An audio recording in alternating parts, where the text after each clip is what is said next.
So hello and welcome to Business Lunch with Frank and Tom. I'm Frank Clark, and my co-host is Tom Martin. Tom is just going to be joining us in a moment, having some tech challenges, and should be calling in momentarily. I see him back in the room here. So our guest today is Bonnie Bruderer. Bonnie is the host and executive producer of the Ask Bonbon show. She spent 20 years of her career with celebrity motivational giants Tony Robbins, Harvey Mackay, Alex Mandossian, and many others.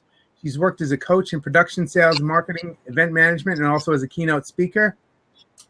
And she's seen, what it takes to make these world-class experts as successful as they have, and has used that knowledge and experience to create her own media empire. She's also an award-winning and highly acclaimed talk show host, a life and executive coach with over 10 certifications, including Columbia University, and an inventor of 2 patented products. Bonnie is an amazing person. We had a fantastic conversation. And Tom, would you like to add anything to the intro about Bonnie? Yeah, absolutely. Sorry to have a technical glitch there for a moment. But no, I was very excited that I had a chance to meet Bonnie last year through a mutual friend of ours and yours as well, Frank, Jarek Robbins, Tony's son, who's an amazing speaker himself and author. And so Bonnie and I said, let's follow it up with a conversation, and we did, and one thing led to another, and I'm just continually impressed with the amazing things she does. She's a true Renaissance woman in terms of, technology, and just as a host, as an actress, as an athlete, as a doggy mom. I love dogs as well. So there's so many facets. It's going to be a challenge, covering everything there is to talk about in this hour. But welcome, Bonnie. It's great to have you here. Thank you so much. It's truly an honor to be here. This is my favorite topic, and it's really exciting to be able to talk about it with everyone today. So we're thrilled to have you, and I'm just going to post that little sizzle reel that you sent us so that people can get a sense of who you are and what you do.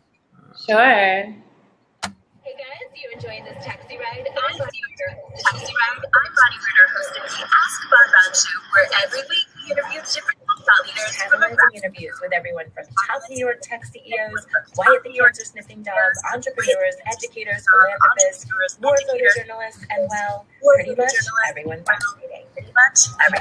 You want to see what happens next, and most importantly, we're searching for a co-host. So check us out at the AskBonbonShow.com/host.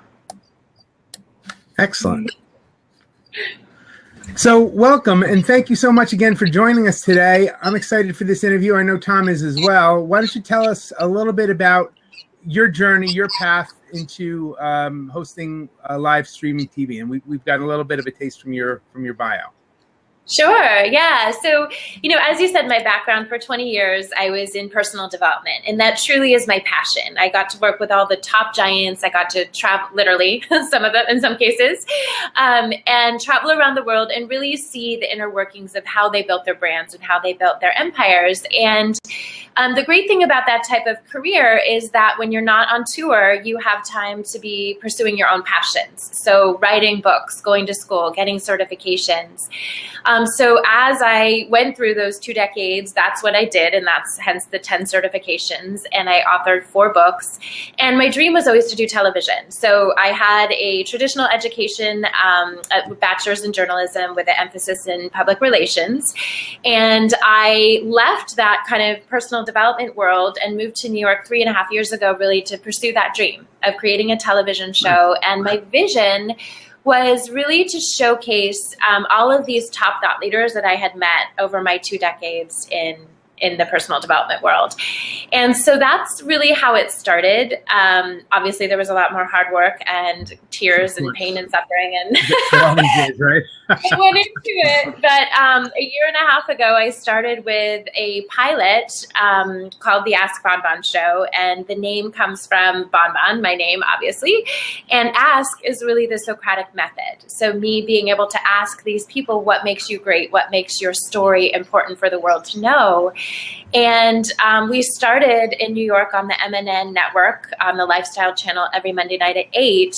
And what's happened since is our show has grown into a very multifaceted media company, where we broadcast every show on television, on radio, on all social medias with press campaigns.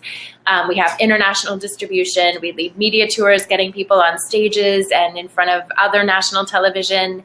And so what it has taught me is that, number one, there's a huge need and niche for this type of market. And number two, how to really tie in every form of media and be able to use the tool of the television show to deliver massive exposure for people. Well, that's fantastic. And wow, that's a very, very ambitious approach, right? Using every form of media, which is expanding all the time. And we talked yesterday, YouTube Connect is now coming out live. So there's yet another live streaming platform to compete with Facebook Live and Periscope and Blab and all of the rest, right? Absolutely. And we funnily joked yesterday. I had let you know the day before I had gotten involved with YouTube Connect. And I said, don't even bother. You're so far behind. But there is a little bit, because we're one day ahead of you. Yeah, but YouTube Connect is so 2 days ago already. That was Tuesday, Tom. Yeah. Funny. Don't even bother. So the point is that there really are a lot of forms of media like Blab that are so powerful for people to get their message out there. And you might not have a television show like we do, but you can create this multimedia platform using so many great things that are available and important for us today, because everybody consumes media differently. And that's what's so fun about what we've done is we're hitting them all. And so we get to talk and reach and teach people that are, from all walks of life all around the world. Excellent. So tell us a little bit what it was like to work with some of the personalities. So I'll preface this by saying Harvey Mackay was one of the early business books that I ever read. So he became one of my first mentors, and I talk about him all the time in terms of the importance of networking, building an effective network with a lot of reach. And his first book, How to Swim with the Sharks Without Being Eaten Alive, had a huge impact on my life and my career. So what was it like to work with Harvey Mackay? Working with Harvey, I worked for Harvey for 3.5 years, and working for him is literally like an audiobook of the book. And the reason that I say of any of his books, of any of his 8, and the reason that I say that, he is truly somebody that practices what he preaches. Every page that you turn and that you read, that's how he lives his life. So that man truly is, at 80 now, I think 4 years old, up at 4:30 in the morning, working out, outlining his day, deciding who he's going to talk to, talk about, talk with. One of our most challenging pieces for me was doing a seating chart at one of his events for a dinner or a lunch, because he put so much care and effort into, okay, well, we have to have Tom sit by Frank because they're into this new Blab thing and they will have a lot to talk about. And then we need to put this person at that table. And so every single decision he makes is orchestrating some sort of collaboration for success for everyone involved. Right. So every event becomes like a wedding planning event.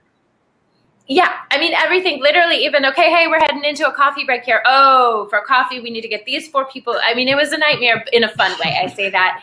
But it taught me so much about how every single interaction that you do is the ability to bring in, to kind of exponentially create more. Because, just like we're doing this here today, but then who knows what this will lead to and what we will touch, and maybe we'll work together. And, just because Jarek brought Tom, then now we're working together and he's my publicist for the show. And so again, from Harvey, I learned the true value of networking and, how to really be a world-class leader, because that's really what it is, leadership.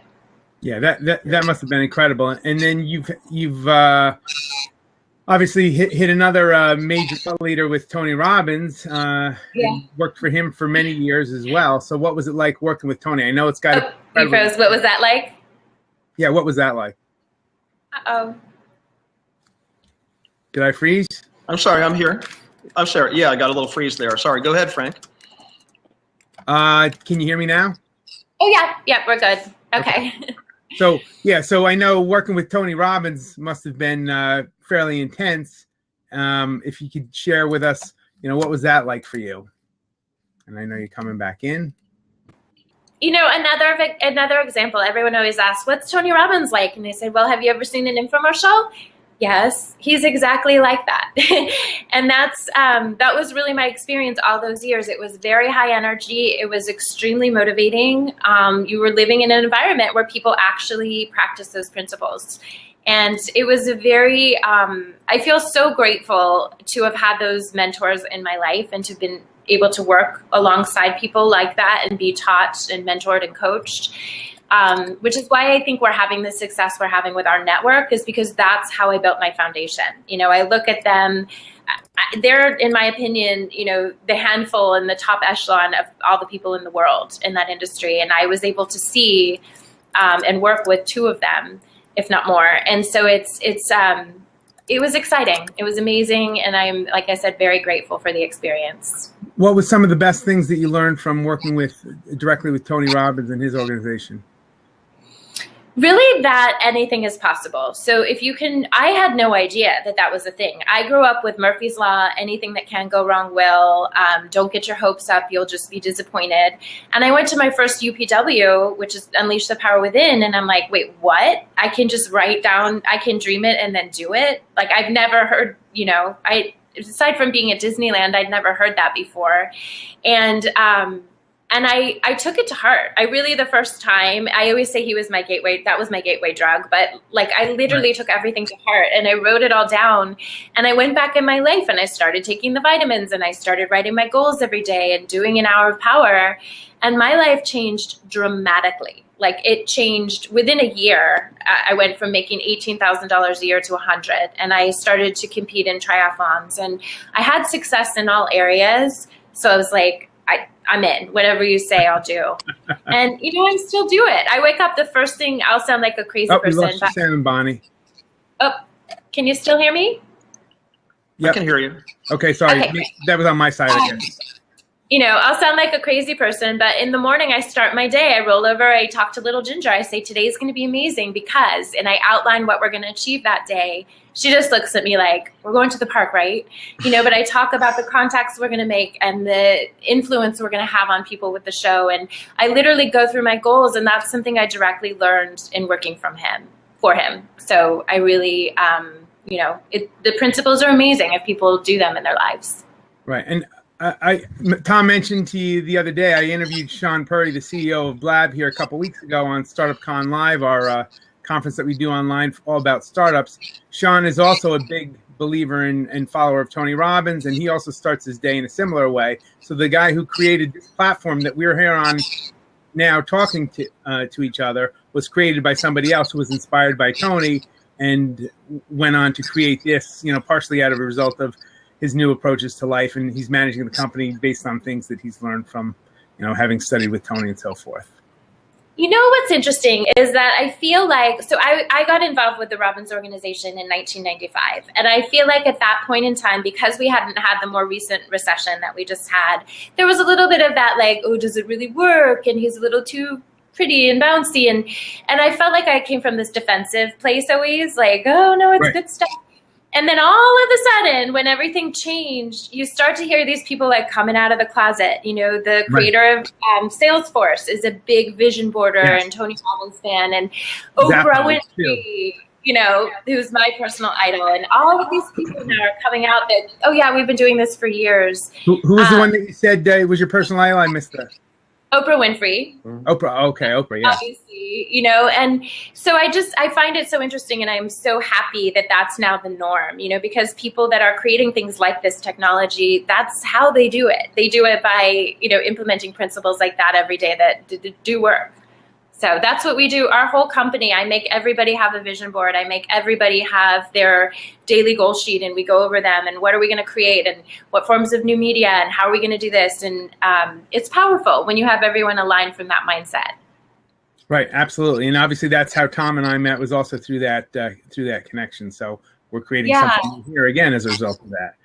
And, you know, Tony tells a story in some of his seminars where he talks about, I forget the name, but they went out to dinner that night and they had a great experience, and they loved the waiter, Chris, I think was his name. Chris Hendrickson, yep. Chris Hendrickson. And he ended up, you know, setting up this big stage event and complimenting him. And then the story went on from there and goes on. And Chris then later, comes into work for him and then marries somebody else in his organization, was it, right? Yep, Pam Hendrickson. They have two beautiful little boys. Well, they're and now very they've got big a family. And so on. And that's just one story. And so much happens in that one story. But now, he's touched, hundreds of thousands of lives or millions of lives, I guess, right? Yes. But the message here is that we all have that power. We all have that power within us to touch, hundreds, thousands, tens of thousands, hundreds of thousands, millions of lives. If you're here on Blab, if you're out in the live streaming world, if you're doing a television talk show like you are, Bonnie, you have the power and the ability to influence people in a favorable way, to inspire people, to engage people, and to help people make a better life for themselves. Yes, it's true. Everybody does have that power. And just to bring back the question to what you were talking about with today's technology, it allows for people, you don't have to be Tony Robbins, one of the top people in the world, in this huge stage with thousands of people. You can get on a technology like this. You can jump on even Twitter. There's I've noticed lately they have all this like text coaching and therapy. And I thought, that is brilliant for people that like need help with things and they can't either afford or time-wise, or there's just so many ways today for people to make a huge impact on the world. And I really think technology is what has made that possible. And I want to talk to you in a second about technology, but I want to comment first on something that you said, which is like, no matter where you are in life, okay, there's always somebody ahead of you or way ahead of you that you can look up to as a mentor and reach up to get a helping hand. But there's also always somebody behind you on the path. Whatever you've done, whatever you've been through, if you've been through tragedy and you've gotten through it, there's somebody else who's been through that tragedy that needs your help right now. If you've been through weight loss, if you've been through quitting smoking or drinking or drugs, there's somebody who hasn't done that yet that could really use your help. So if you've gone through life and you've lived to whatever age you are, you've had life experiences that can help people. You can go back and talk to high school students. You can go back and talk to kindergartners. There's somebody who can benefit from your knowledge, your wisdom, and your life experience. And the technology is easier than ever to be able to make that kind of an impact. So true. So with that, sort of setting the frame, I guess, I want to talk to you about how are you using the technologies? Because you're using so many technologies and you're reaching so many people. How do you stay on top of the technologies and utilize the technologies to reach your audience? It's a really great question. So a lot of this part comes from the work that I did with Alex Mendosian, and I have to give him credit because he taught me the technique of repurposing. And I worked with him for 5 years. He's a top internet marketer. If people aren't familiar, he has marketingonline.com. And he taught me this concept of repurposing because I used to run around, and I don't know if people on here can relate, but you're like, I'm blogging, and then I got getting my press release out, and I got a tweet, and you're just all over the place. And then a bright, shiny blab comes through, or a connect, and it's really hard to keep up. And so what I learned is that you can take one piece of media or information, say it's a 3-minute video you make on your phone, or it's an interview on our talk show. It doesn't make any difference, but you can repurpose that to all forms of media. So what I mean by that is you can take a little clip and you can write a press release and you can send that out. You can write a blog post of it. You can post it on Twitter. You can take a little clip and post it on all other social medias. You can make a tip from it. And so instead of doing 25 things, you're doing one thing and putting it 25 places. And that has really made all the difference in having just a clear, editorial calendar of, okay, we take it here and we take a TV show interview, and then over the next 6 months, we put it 200 other places. And once you have that clarity and you don't get sucked into like, I'm not a Snapchatter. I wasn't a blabber. I wasn't going to, but now I'm in love and I'll be doing this every week. After one interview, that's great. Well, because I see the value. I see the, you have to resist because there's only 24 hours in a day and I'm using most of them right now. And Ginger requires the other hour that I'm not using to go to the park. So we're pretty booked. But my point is that you can really maximize all of this out there when you have a clear vision and you have a clear plan and strategy. And that's what we created with our network, is this tiered approach to like take the biggest common denominator, the TV interview, and then put it all of these places so that you can blab and you can, do all of these other things.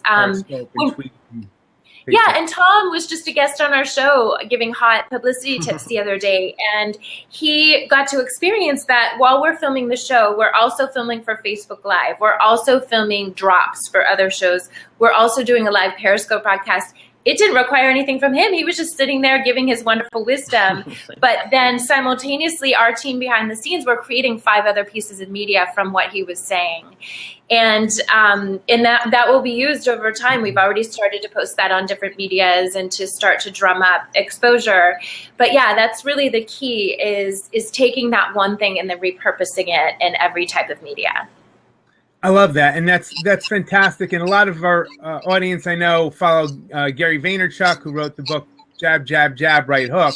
And you're doing exactly that, which is you're taking the content that you're creating, and then you're customizing it to each different platform in order to make it native to that platform. So you're not just trying to force something from one platform into the format of another. You're actually repurposing it to look and feel native to that platform, so it will be more engaging to that audience. Yes, absolutely. Yeah, and different people like to be talked to different ways, and that's important to know. So, with our social media, we have a social media strategist, and then we have implementers. So the strategist is the person that knows, hey, on Instagram, you can't just post a picture of Tom on the show. You need to have Tom, and then you need to have a little cute quote underneath and maybe some little frilly border. Okay, well, that's not my thing. I don't know. You do that. But again, he didn't have to do anything different. We just had the photographer take the image. And then we know on Instagram, people like to be communicated this way. On Blab, it's a conversation. On YouTube, we can do a hot tip. And so again, knowing the best way, to get that approach out, you don't have to create all these different things. He doesn't have to run around all day. He just came in, enjoyed a nice experience, and then went off to a party with his wife. So that's our goal, is to take the wonderful media and, to be able to use it to communicate with that particular audience. Yeah, Bonnie, that was a great experience, by the way, doing that interview. I'm very grateful, that we had that opportunity. And a lot of what you and Frank have been talking about here, I just wanted to sort of build on that a bit. Advertisers say, thinking back sort of the Mad Men era, something like that, you'd have just a few channels for reaching people. But now we have sort of an infinite number of channels. And it seems to me that, I'm in a marketing group with, that Chris Brogan is leading. So a lot of people are thinking about this new social media tool and what have you. And so it seems to me that a lot of people get caught up with the tools themselves. I should be blogging. I should be posting videos on YouTube or something like that. But what you've said, a couple times already today, is that the content itself is very important. So I'm kind of curious if you could talk a little bit about what your goal is when you're trying to serve people. If you envision who your audience is, and I guess you've got to know your audience over time. How you provide a framework for the different experts that you present to them, and then, as you said, with regarding Harvey Mackay and Tony Robbins, how some of the tips and frameworks and sort of strategies for your own life, for your own personal development, fit together with how you deliver that content. I'm just sort of curious how those things fit together. Yeah, sure. So yes, content is extremely important. And the way that we particularly find our guests is, I have a rule. You have to be interesting. And if you're not interesting, you're not a good fit for our show.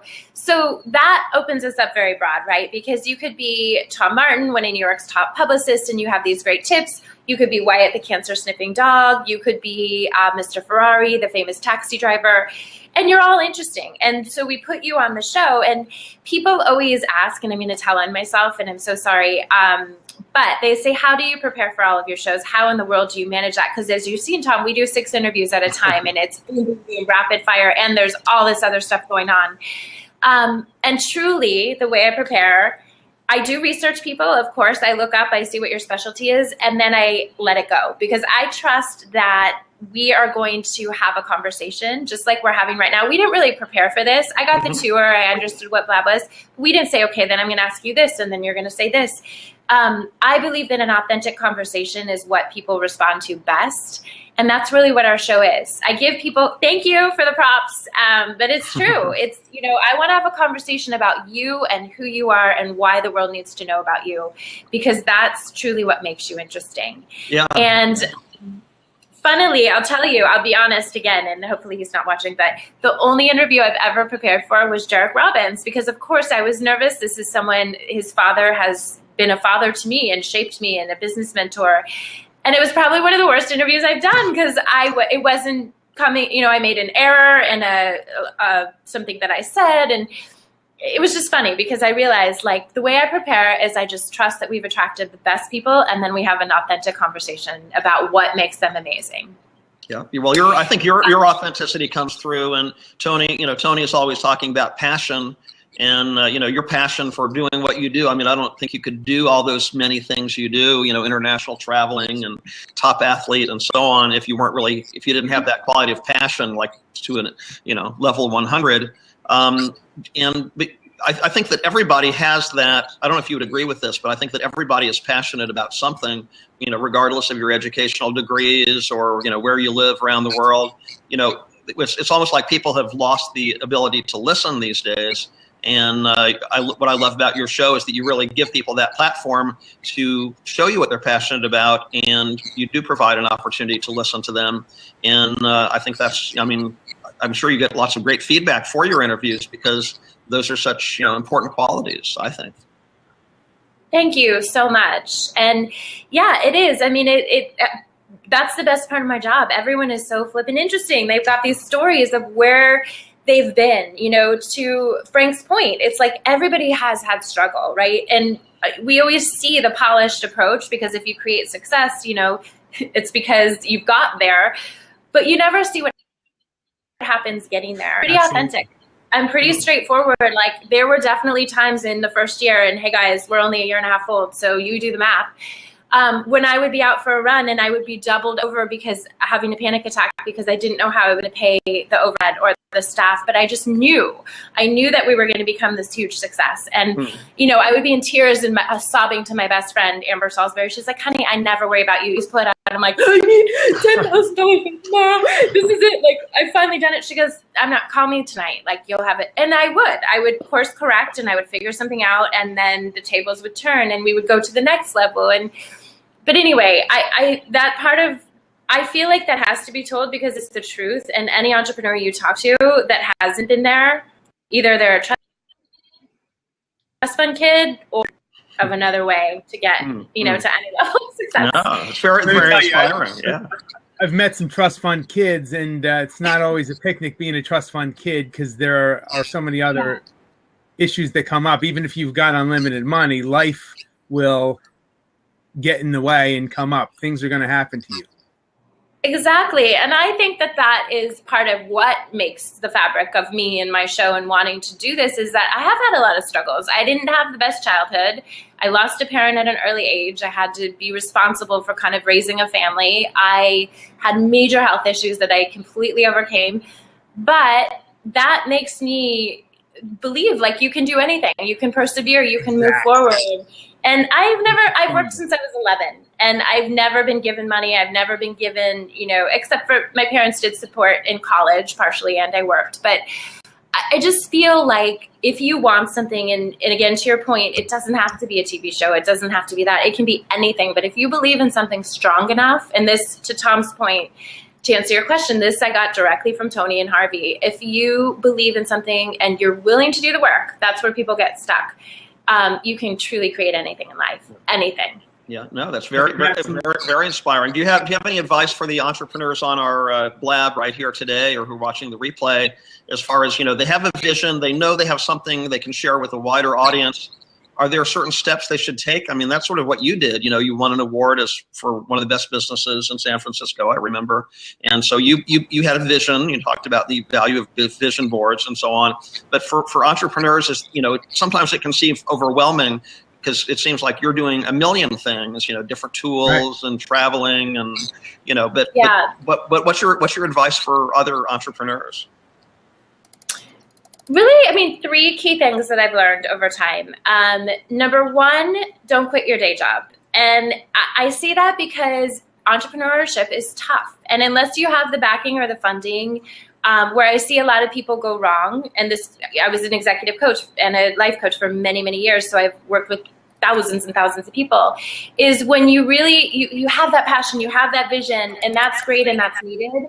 But if you don't have the money coming in to make it a reality, you're going to lose that passion quickly and nobody wins. So whether you have to work part-time or whether you have, I mean, when I started the TV show, I was seeing 25 coaching clients, which is ridiculous, a week. And then I was filming on nights and weekends and sometimes not sleeping. And I think it was either 4 or 7, I don't want to be inaccurate, days off in an entire year. Wow. And mostly that was like a meltdown situation where I just jumped on a plane and went to Jamaica and didn't speak for 4 days. So I know how hard it is. And I think also having examples of people that have done it.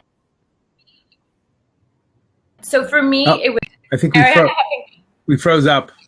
Oh, Okay. So can you hear me again? Yeah. So you have examples. That's good. Tell me about that. Yeah. So have your examples of people that have done it. I also put Diane von Furstenberg in there now. I'm wearing her dress. I love her. I had my people that Are you going to give it back to her when you're done with it? No. No, she's still like on my I would love to meet you list. But I'm sure you will then. Have her on your show, right? Yeah, I hope so. I have my core 4, and those were people that I would constantly read their books every day. I still do it. I did it this morning. I listened to Oprah, and I'm like, she's my bestie. Okay, I've never met her. I do hope to go on her show. But I feel like she's literally my life coach, because every morning I'm listening to her inspiration, and I always feel like, oh, are Gail and Oprah and I having coffee? And, and that's how I motivate myself in those times when you are having a panic attack and you are not sure how you're going to go forward. And then also just knowing it's okay to take a minute, what things do fill you up. I think as an entrepreneur, there's this pressure, I have it 24/7, but this pressure of if there's an extra minute, you should be doing something, you should be doing more. And I know for me, sometimes I'm like, okay, shop shut. I close the laptop. I take Ginger, my little furry friend, to the park. And that brings me so much joy to watch her little tail with pride, run around. And then maybe I come back to it. Or maybe I just binge watch my favorite show for the rest of the night. Those are my 2 passions. And thank you for the props for that. I'm a huge binge watcher, and now I justify it because I say I'm in the television industry. It's required. But those things make me happy. So having those things as an entrepreneur that you can go to are really important. So that's important. And I want to touch on that real quick for a second, because we do need to recharge our batteries on a regular basis. So yes, you need to take a break in terms of, getting away and just taking a total mental break, but recharging your batteries by going for a walk with your dog. Or I go for a walk in the woods on a regular basis. I went for a walk in the woods with my son yesterday, and I'm able to think more clearly. I go for walks by myself, or I go for a run or a bike ride. I'm able to think more clearly. And then when I come back to my computer, sometimes you get stuck and you just there's so much to do. You get overwhelmed. I find when I go for a walk, when I go for a run, I go for a bike ride, I come back, my head is clear. I've thought through stuff. I've solved a lot of problems. I've reprioritized things in my head so that when I come back to my desk, it's boom, I can be that much more productive, right? It's so true. And there is this overwhelming feeling all the time. I think one of my biggest assets, I waited tables all through college and high school. And I think that taught me a really valuable skill set, because when you're waiting tables, it's always crazy. It's always chaos. But you always have to decide, what needs to be done right in this moment? Do I need to deliver that steak or get the side of dressing? Well, the steak's hot. It needs to go. The dressing can wait. And those are the skill sets that I use being an entrepreneur, because at the end of the day, there's still 100 things, but what 3 are going to drive revenue? What 3 are most critical? And then the rest can wait. The sides and the extra fork, that comes later. But I think that you have to have some sort of structure like that and some sort of routine. Otherwise, you do get caught in the minutia and you get overwhelmed, and you can't create success that way. Absolutely. So, and then the other thing you touched on earlier, which is related to, recharging your batteries, is creating resource experiences. And I've talked a lot about this, but having, and you talked about this earlier as well, having done the impossible, or having worked with these thought leaders like Harvey McKay and Alex Mandossian and Tony Robbins, pushed you to your limits, such that when you look back on your career experience now, and you're building your own brand, you're building your own company, you're like, wow, I did. If I got through, the fire working with Harvey or working with Tony or working with Alex, I can definitely do this for myself. It gives you confidence because you've already done this, right? Or or if you've had a resource like a physical challenge, like jumping out of a plane, or doing a marathon or some such thing, those are also become resources that you can draw on, saying, hey, look, if I could train for a marathon, or if I could jump out of a plane, or do these other things that seemed impossible, I can definitely do this. That's what one of the things Tony does with the fire walk, is it's a metaphor saying, hey, if you could walk on fire, then think of all the other things that you could do. So and also, I don't know if this has happened to you, but also wouldn't you say that there are times when it doesn't work out? I mean, when we learn from those times when things don't work as we hope they would work? Absolutely. I'll address that piece first and then go back to the other. But yeah, and knowing it's only at this new level of entrepreneurship that I've been at the last couple of years of knowing when to let that go, because I am a perseverer. I can run marathons. I can walk on fire. I can do all those things. But it's also really smart to know when you shouldn't. Like, yes, you can walk on coals, but if the flames are 5 feet, like maybe not. Or it's okay to dive in the pool, but the second you see a shark fin, get out. Like, why would you keep swimming? Right. And I used to do that. I used to just like hold on and bulldog my way through things. And now I'm very quick to just say, like, we just actually had a staffing issue where, we were getting some resistance and butting heads and things weren't working quite well. And I just sat the person down. I said, listen, I have worked for people like me my whole life. It's a nightmare. Like, if this isn't your thing, I know I'm a nightmare. And I don't mean that in like, I'm not, Devil Wears Prada, anything like that, but my standards are ridiculous. And I am, of course, yesterday I'm like, everybody, we've added in Blab, we need to redo the media kit. And everyone's like, and so the thing is sorry, that staff of Bonnie's companies. Yeah, right. It's all Frank's fault. Yeah, and I said, look, that might not be your thing, and that's perfectly fine. Let's put you in a role where you do shine. But there are people that love that. There are people that like are researching Blab and they've got the content pulled and it's done, and like they thought that was super fun. So it's understanding, how to navigate in all those things. And then I also do look at, like, I have my vision for my business over the next 5 years in the media company, and I know what we're doing and where we're headed, and I visualize it every day. And then there's what's happening now. And I did do Ironman. I was an Ironman triathlete. And for the marathon. That's impressive. Thank you. My boyfriend at the time, Scott Harris, who was so beautiful and supportive in that experience. And I remember getting off the bike, and that was the big question: would I make it off the bike in time? And I was like celebrating, and he used to call me Flossie. He's like, Flossie, you need to run a marathon right now, right? And I was like, oh yeah, that. So my first hour and a half of the 6-hour marathon, I was so sick. I was throwing up. I was very sick.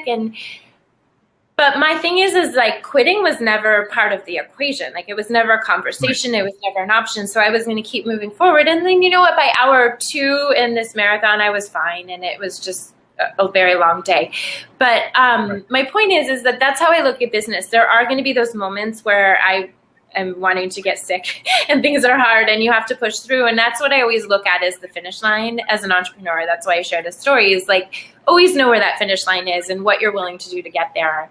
And then soon enough, you're like, people are cheering for you again and you're going to do it. And eventually you cross that finish line. And I think that's super helpful to have, whether it's a marathon or, for you, it might be a 5K or it might just be walking around the block. It doesn't matter. It's whatever that is that teaches you that.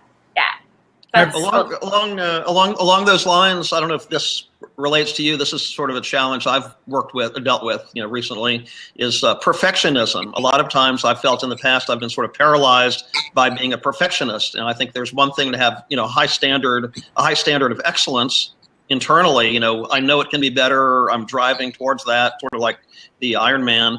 But then, and as you said, there are times to let things go.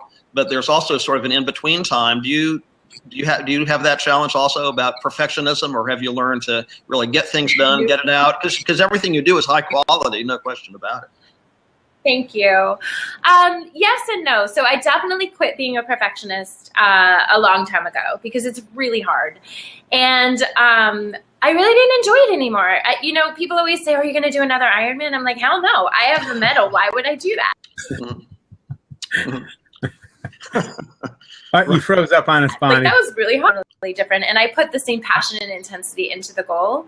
But to live life at that pace for so long can be very taxing. Like the gifts that I learned from Tony, if you can't, you must persevere, walk on fire, are extremely valuable. And it's also your choice of how you want to live your lifestyle. So I think that, we definitely have standards and they're high, and we make mistakes. Occasionally a clip goes out. And Bonnie was talking earlier about how, she grew up in a different kind of a mindset where things were not always so easy, and Murphy's Law and, thinking positive wasn't always the norm, and then came to learn about all these new technologies and positive thinking and planning and vision boarding through working with people like Tony Robbins. She's back.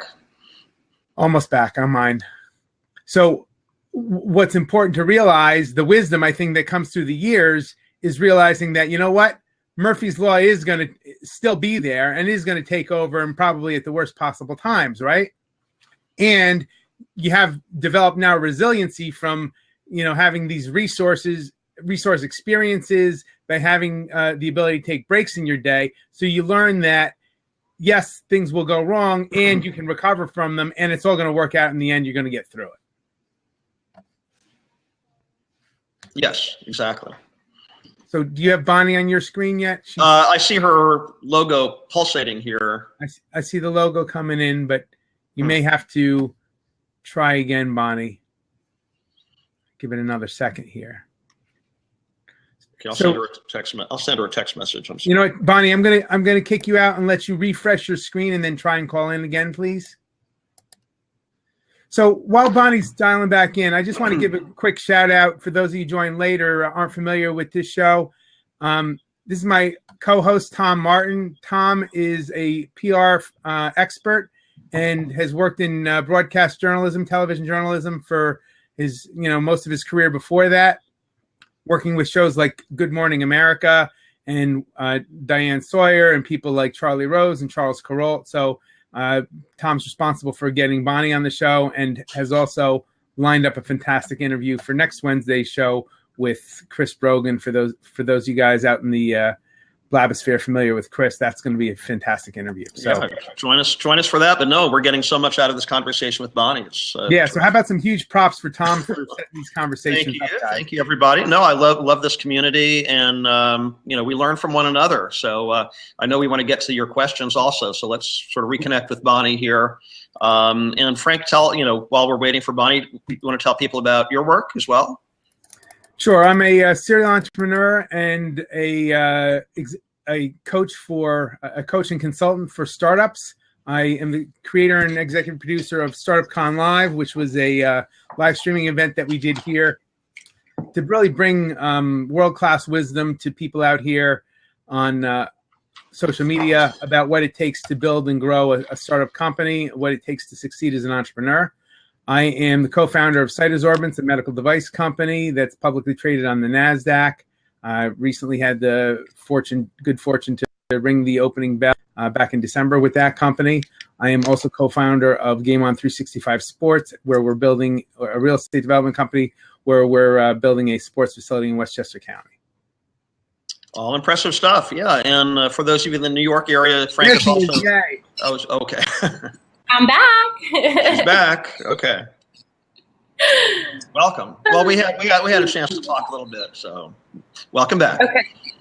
Well, thank you. I just want to thank. This is what I love about technology. You always do have little meltdowns, but then here I'm getting a text on the side here of what to do, and I did it and I fixed it. So thank you so much. Yeah, Bob. Thanks for your tips. Bob is great. And the funny thing is I was talking about how, you've got to realize that when you're doing something big, like you were just talking about, and it's great to have a positive mental attitude and do vision boarding and do all that stuff. And eventually you got to realize Murphy's Law is going to kick back in. And just then Murphy's Law kicked in and kicked you out, right? So, yeah. It did. And you know what? And that's the thing. And that's another beautiful lesson I learned from being, so close with, like watching Tony Robbins, how he handles things. In a live event, things go wrong all the time. Air conditioners break, lights happen, things don't get there. And to see how those minds handle things, they don't get stuck in the problem. They just go to solution, until they find the solution. So it's That's another thing I'm very grateful to have learned. There's always a way. It's funny. Even just in recent months, I should have been doing this a long time ago, but I've been thinking a lot about something I got from one of Tony's audio programs about. I think he calls it obliterate a challenge or whatever. If you have your objective and there's 100 ways to get there, and I guess it's as he teaches, right? It's more the why than the how, because there are multiple ways to get there. So I'm finding it very useful to look at life that way, I guess. All right, so we're coming up, just noticing the time on about 50 minutes. I want to take a couple of these questions that came in. One from my good friend Zeph Zan, who I think is no longer in the room, but I'll pop it in anyway. So being authentic is key, but many people have different ideas about how to be authentic. How do you define authentic, Bonnie? Ooh, what a great question. Oh, that's my office companion. Sorry about that. That's okay. Right? No, it's good to anchor it in. You know what? That's a really good. Okay, so that's gonna factor into my answer. Authentic is when you feel like you could be you when. Okay, so like for me, my brother is my litmus test because he's one of my best friends. He's been in my life my entire life, and the way I can talk to him is authentic. He can see me at my best. He knows, like, I can do anything in life. He also sees me at my worst. I can call him when I'm doubled over having a panic attack. And there's no judgment. There's no whatever. He's not going to think the next day, ooh, she can't do anything. And that's what I think authenticity is when you can come across and let people see the good, the bad, the real. Of course, when you're on air, when you're on camera, you want to have your hair done and your lipstick on. But if Ginger starts barking, that's my life. That happens, whether you're here or not. So that's really, authentic. I also think we all have, maybe not all, but I had this. Like, I have this voice that it's my nicey voice, and I find myself doing it. The moment that's on, I'm not being authentic. I'm like, yeah, sure, okay. And it means I don't want to do it. And so I constantly monitor that for myself, because then, like, when nicey nice comes out, yeah, thank you for the props on that. I know that's not real, because that's not, that's just not what I want to be doing. So do you find, sort of related, I'm sorry to interrupt, but I have a quick question along these lines, which is, do you think, you're all the same person, you are an authentic person, I know that clearly, but do you find that, like, maybe there's two levels of personality that we can each have in terms of that internal level where you're pushing for that Iron Man and you may have some self-doubt or something like that, but you're not gonna show the world, you're tapping into that other level somehow, if that makes any sense. Yeah, I mean, they're tools, right? It's just like if you're going to hang up a picture, you're probably not going to use the screwdriver unless you use the other end and but you're going to use the hammer. So of course, we all have these. Mm-hmm. Oh, right.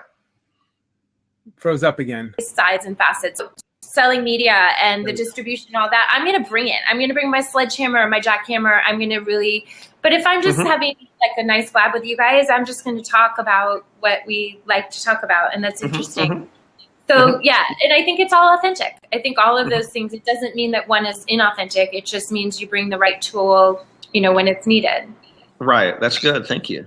And I think, one of the things that we're all seeing in social media and live streaming in particular on platforms like Snapchat and Periscope and Facebook Live and Blab is you're getting the authenticity because people are sharing like their real behind the scenes lives. I mean, even people like Gary Vee, you see him stuck in an airport, fighting for his lost luggage and things like that. You're seeing like what's really happening in these people's lives, and they're posting it out. So you're seeing it actually in real time. So you get to see everybody's got challenges in life. Everybody's got problems, and it's about how you handle those problems, how you manage those challenges, and how you overcome them. And like you were saying earlier, become solution oriented. Yeah, and I know in a minute we want to give you a chance to tell people more about the Ask Bon Bon show and your other work. But I was just curious, speaking about challenges and so on, was it interesting to you to spend time with these great thought leaders or these icons and see that maybe not everything goes the way they think that it'll go? I mean, I'm sure they had their own challenges and so on. What was that like to be exposed to that? Yeah, everybody does. I don't want to, let out deep, dark secrets. Like, everybody has challenges. It doesn't matter how rich, famous, successful you are. And quite honestly, the more of that you generally have, the more challenges you have too. But I loved being with Harvey and watching when challenges happened, and watching his mindset. I learned so much from that because, again, there's no I mean, it might just be like, oh, darn it. And then it's immediately the solution. And it was fascinating for me to see the, I guess, algorithm, for lack of a better word, that they would run through. Yeah. And that's really what I adapted into my company, is just like, okay, well, what do you do? Give yourself 1 second to melt down, and then what's next, what's next, what's next? And I'm a go and tell girl. Like, I will just keep going until I find that solution.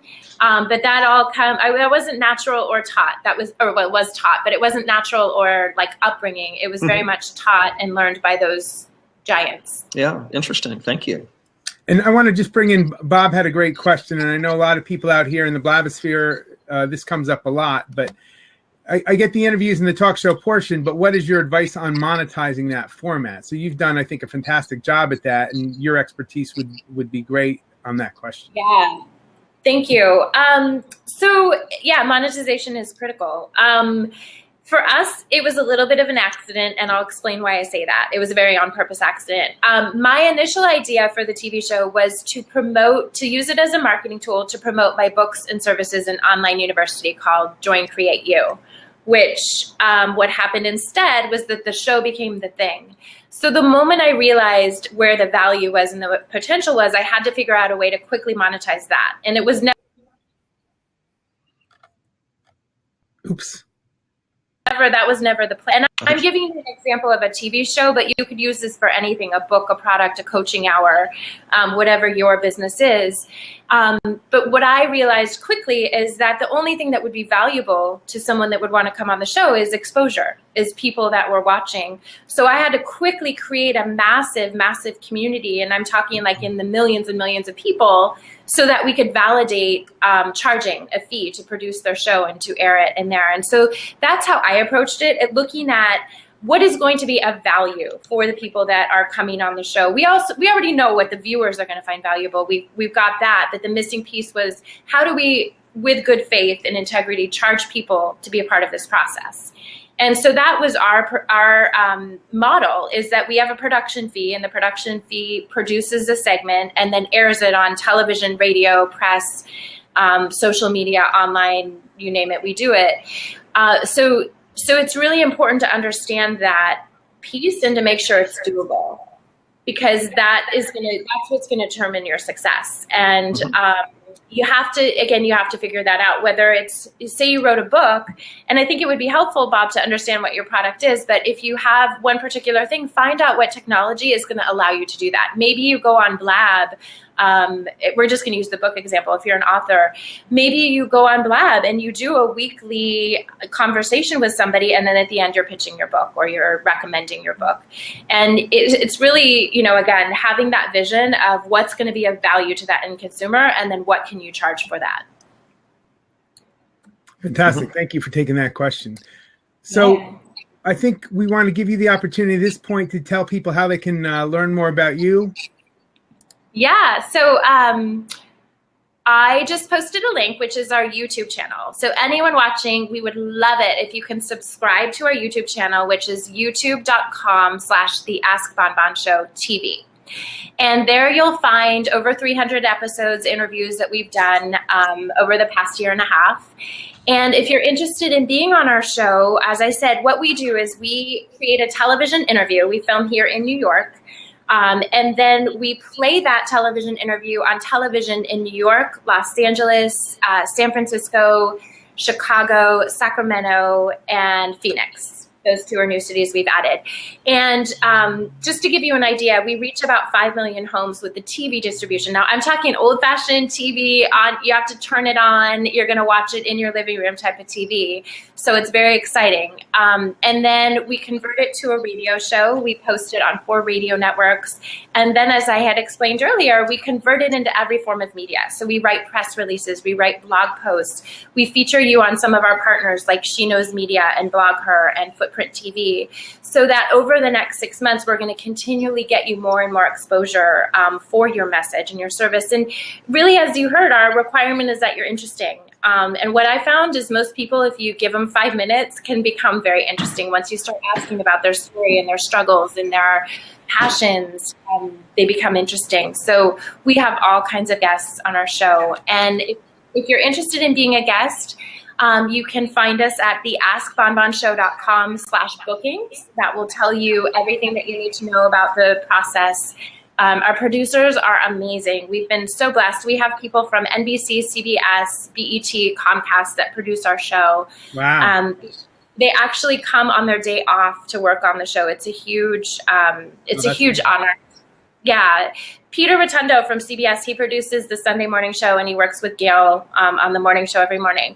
And he's constantly calling me and asking if he can come work. I'm like, are you kidding? I can't pay you. So it's amazing what we've been able to create. And hopefully some of you that are watching will want to come be guests on our show. It's, as Tom can attest, it's fun. It's a family. It's, we have little gifts and treats, and it's really an experience. And it's community. We've created a community where, just like Derek Robbins, Tony's son, brought Tom to watch his filming, now Tom's our publicist, and then Tom introduced us to Frank, and I'm going to be begging Frank to come back on his blab. And so it's just a whole community that's created, and it's a lot of fun. I would just say, I'll put my PR hat on now. And I think that there's huge. Not only it's a great show, first of all, and I was honored to be on the show, so thanks for that. But as a publicist, I think there's real value. Sort of, we were speaking earlier about being authentic, and you let the world know who you are, what you're like. People are sitting at home thinking, wow, that's my kind of person, or I can relate to that. I like that. So if you're an author, you might have a line of jewelry, or, be an inventor, or you might have a different kind of service. I mean, it runs the gamut.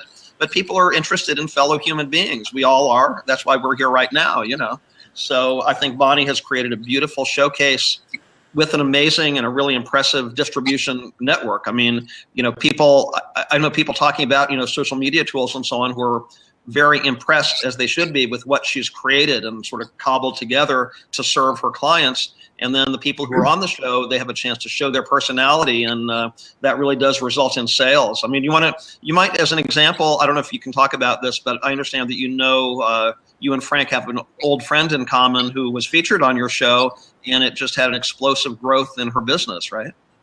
Yeah, Summer Rose. Oh, gosh, I love Summer Rose. So I have known her since she was 6 years old. Yeah, Summer Rose. I've known Summer since she was about 1 or 2, but then lost touch with her for like 20 years, and then reconnected with her through our friend Steve Linder. So she's a champion and a half at very small size. She is amazing. So when she came on our show, she was working at a marketing company, running their marketing for an app developer. And she is an organizer. She has since built this company called Star Organizers. And at the time she was doing it kind of like me, nights and weekends sort of thing. And she came on our show with some of the social media techniques that we implement at the time of filming. She ended up in USA Today the next day. So literally within 24 hours, we hadn't even turned it over to our editing team yet, but she ends up in USA Today. Then we posted her clip on YouTube about a week later, and it was super popular. It got, I think, like 12,000 views or something right away. And she ended up getting so much business, and that she ended up quitting her day job, as we say. And now she's flying around the world, organizing people's lives. She literally, I love following her on Facebook because she's like, just landed in LA. I'm over here. I'm in Florida. And she's just one of our success stories of people that came on. They told their story. She gave a couple tips on how to organize, and people loved her. So yeah, it's people like that. Yeah.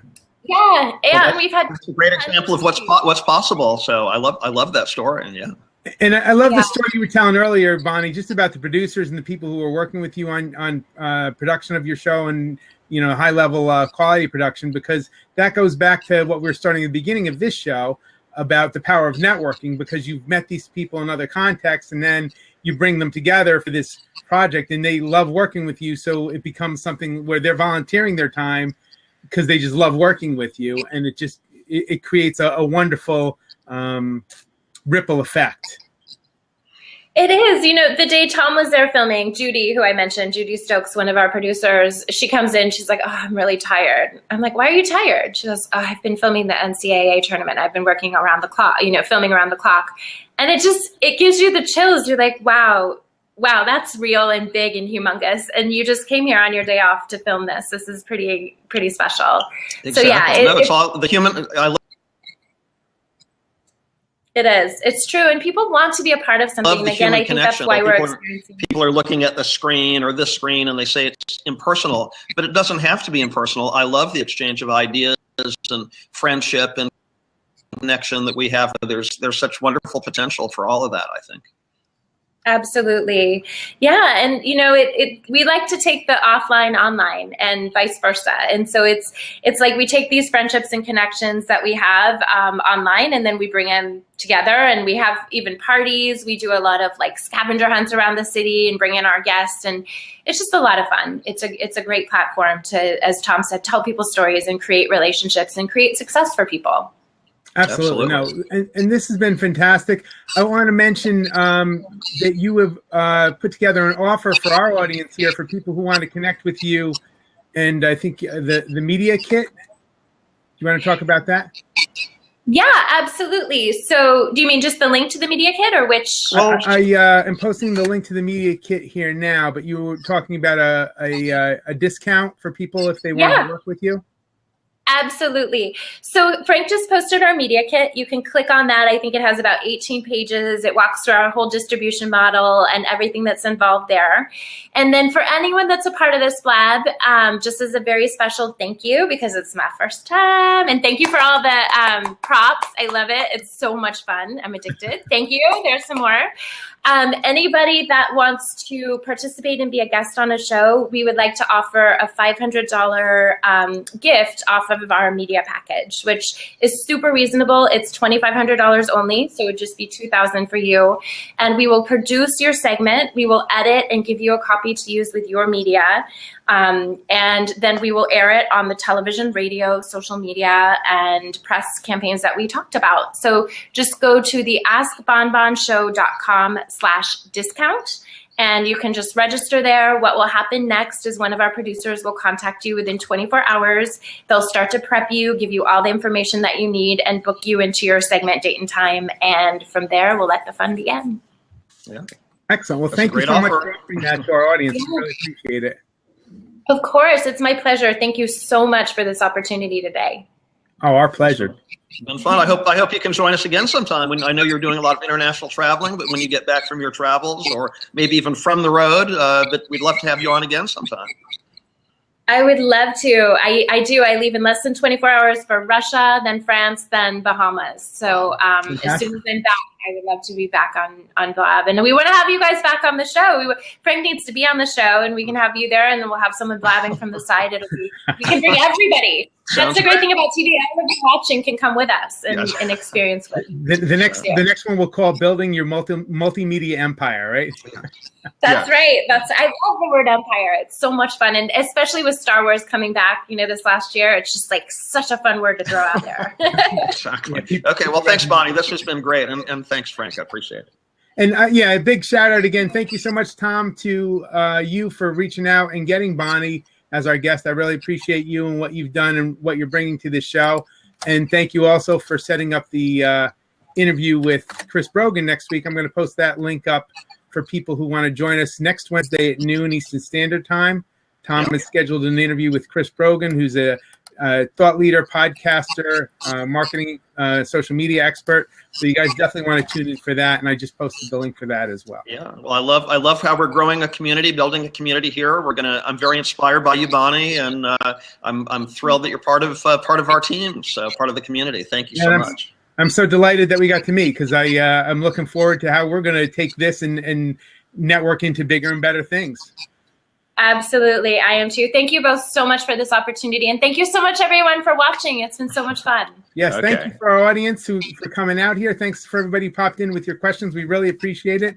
And at this point, we're going to pause the recording. You can find us here each week. It's Business Lunch with Frank and Tom on Wednesdays at noon Eastern Standard Time. So I hope you'll join us next week on Wednesday. And Tom, parting thoughts? No, just we love the community and love your questions, and love to, want to do more connecting. And if you have any guest suggestions, let us know. But yeah, join us live every Wednesday at 12 noon Eastern, and enjoy the replay. And if you want to contact us, you know how to do that on Twitter. But I know both Frank and I and Bonnie would be happy to reply to any questions you may have. Thank you. Yep. Follow us all on Twitter and on Blab. It's a 2-step process, and we look forward to seeing you guys all again. All right. Thanks, everybody. I'm going to stop the recording here now. Thank you.